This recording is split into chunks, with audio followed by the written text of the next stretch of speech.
উন্নত জীবনের স্বপ্ন নিয়ে কয়েক মাস আগে রাশিয়ায় পাড়ি জমিয়েছিলেন মৃদুল খান। পরিবারের আশা ছিল বিদেশে কাজ করে একদিন বদলে যাবে তাদের ভাগ্য, কিন্তু সেই স্বপ্ন এখন পরিণত হয়েছে গভীর শোক আর অনিশ্চয়তায়। রাশিয়া ইউক্রেন যুদ্ধের ময়দানে মৃদুল নিহত হয়েছেন বলে দাবি করেছে তার পরিবার।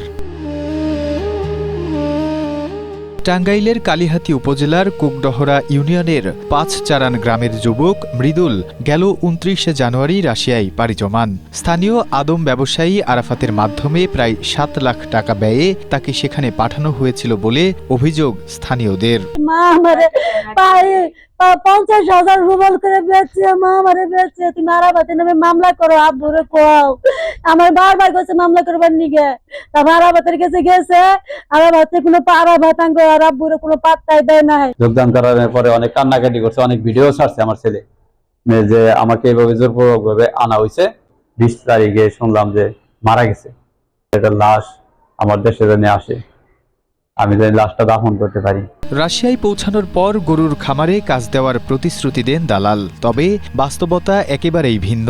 তাকে জোরপূর্বক রুশ সেনাবাহিনীতে অন্তর্ভুক্ত করা হয়, এমনকি সামরিক প্রশিক্ষণ শেষে ইউক্রেন সীমান্ত সংলগ্ন যুদ্ধক্ষেত্রে পাঠানো হয়। ২ মিনিট না ৩ মিনিট কথা কইছে, এর মধ্যে ফোনটা যে ছিনিয়ে নিয়ে গেছে গা, এটা বোঝা গেল। তারপরে থেকে নিখোঁজ, আর কোনো যোগাযোগ নাই। পরিবারের সদস্যদের জানান, গত ২০ জুন রাতে ইউক্রেন সীমান্তের কাছে ড্রোন হামলায় মৃদুল নিহত হন।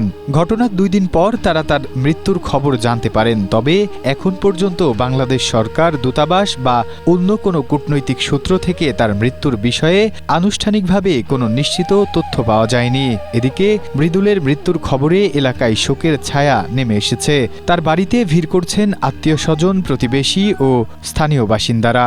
মৃদুলের লাশটা চাই বাংলাদেশে, জানি আমার করজোরে অনুরোধ এই সরকার জানি পদক্ষেপ নেয় এই যে এই লোকটা আনার জন্য। প্রশাসন বলছে সামাজিক যোগাযোগ মাধ্যমে বিষয়টি জানার পর তারা তদন্ত করছেন।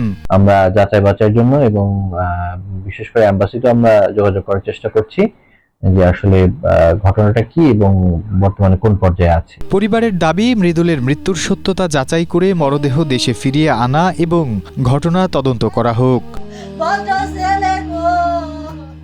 Desk report, Asia post.